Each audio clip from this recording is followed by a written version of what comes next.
What is dark matter? Well, this one truly is a mystery, and it has been a mystery for well over a century now, and it can be traced back to 1884 in a talk that Lord Kelvin gave, and he estimated the number of dark bodies, or matter, that is observed by the velocity of stars that center around the Milky Way.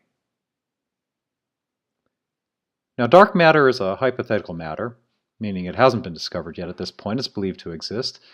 But it's matter that does not emit electromagnetic radiation such as light. For example, you see the galaxy here, and we can detect that galaxy because the stars emit light. Now, 23% of the universe's energy is believed to be dark matter. Only 4% of it is ordinary matter, the matter in suns and everything else, the planets that you can see. And I won't get into dark energy, the rest of it is energy, but roughly 27% of the universe energy is made up of matter, and much of that is dark. Now here's the reason why it's believed that dark matter exists. On the left you can see what's really expected from a galaxy, that as you get further from the center of the galaxy, the stars should not have the same speed. As you get closer, the gravitational effect of that center should be causing the stars to rotate faster. If you look at the right, this is what is observed. Even the stars that are spread out seem to have the same velocity, meaning there must be something that's still within the galaxy that's holding everything together to be able to have those stars that are further out still have that same velocity. And that's the reason why it is believed that dark matter exists, and it exists within this galaxy, but we can't see it. All right, so that's puzzling. All right, so really what is dark matter? And the short answer is, I don't know. There's a lot of smart people out there that are trying to look for dark matter.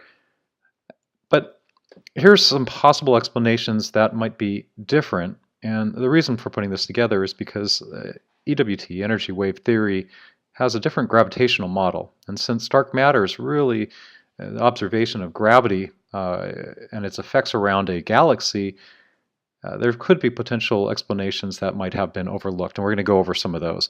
But first, before getting into potential ideas, first a quick recap of a few key points from energy wave theory. First is that the EWT gravitational model did accurately calculate forces for the Sun and for planets in the solar system without needing dark matter. However, the calculations were only done for large bodies up to Pluto and not beyond. And our solar system is just a very small part of the Milky Way galaxy, and so therefore it is still likely that dark matter does exist. But it is important to note that it was not needed in the calculations for the solar system, and you can find the equations and the calculations at the URL below if you want to explore that further. All right. Point number two about the EWT model and gravity is that particle spin is the reason for gravity. Now, and transferring some of the electrical to magnetic energy. We're not going to get into this. There's separate videos and web pages dedicated to this, but for the purpose of explaining potential ideas for dark matter, it comes down to this. What forms the particle, the wave centers, and EWT causes the particle to spin. Two or more particles that have a loss of electrical wave energy in between has a shading effect. A net force forces them together. Only seen in large bodies because it takes many different atoms where protons and electrons cancel electric forces. But again, I'm not getting into the detail of that. There is, you can see the What is Gravity YouTube video, or feel free to go through the website and look at the detailed explanations and the calculations. But it's important to know particle spin is the reason, and gravity is a shading effect. Okay. Now, all of the forces, and that includes masses, anything with energy, was derived from a single equation in EWT, and it is the following. See there, wave constants and variables. So let's just list those. Use energy, but density, wave speed, which is the speed of light, volume, which is just what's being measured, so that's always variable, and then constants for wavelength and amplitude, which are longitudinal. It's not the electromagnetic wavelength, which is transverse wave. So these are constant in EWT. All right. So now, given that, all right, what is dark matter, and what are some possible explanations using EWT that would be consistent with the observations in the galaxy rotations? So category number one, all right, it is known matter. Maybe we don't need to continue looking for brand new particles that haven't been found because maybe it is known. All right, so what known particles would satisfy the conditions that would not emit electromagnetic radiation? And I know that's been explored before, but now we can explore it further in the EWT model because we're looking for particles that have spin, which is almost every particle. Category number two is it's not matter. And given the EWT equation, is it possible that some of the universal constants are in fact variable? So these are two things we'll explore further on the next couple of slides. All right, so it's known particle, right, or known matter.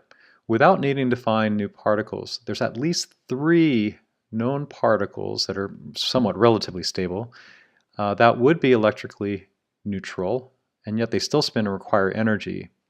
And 2 of them are from the neutrino family. The smallest one is actually not included in here. The electron neutrino in the EWT model may not necessarily spin and require energy and contribute to gravity. It would be affected by but not contribute to gravity. And again, if you want more details on that, visit the website URLs below. But 2 of the larger neutrinos, the muon and the tau neutrino, are electrically neutral, should spin, and should require energy, and that then takes away from the electrical force and adds to the shading effect. There's a third one, which I actually think might be more plausible, is the EWT model for annihilation has an electron and a positron when they annihilate are actually still there, but now they just can't be observed because they are electrically neutral. And it takes a gamma ray to split them, and again, there's more information on annihilation, which you can see in the URL below.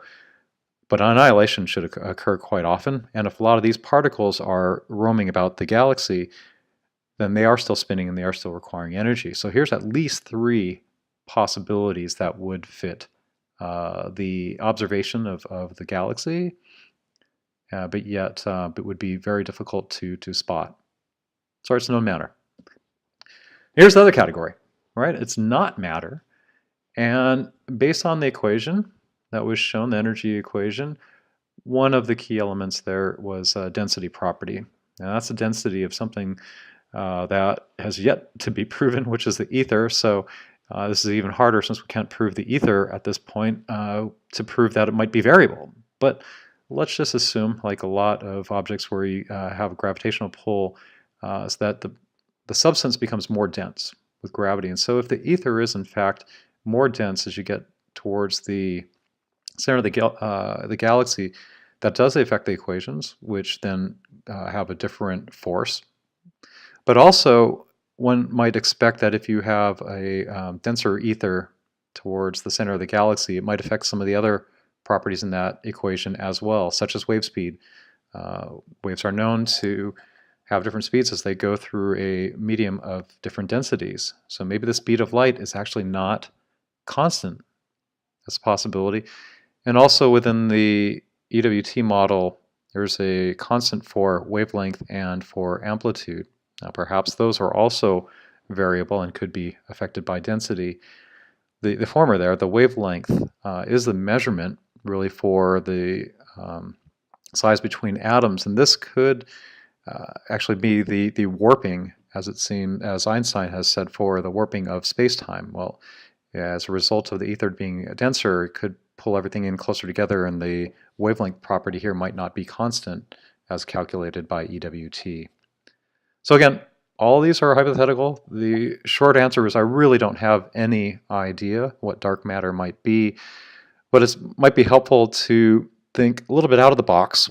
Since EWT does have a different gravitational model, these are some possibilities for explaining the observation that has led to the concept of dark matter. Hope that helps, and have a good day.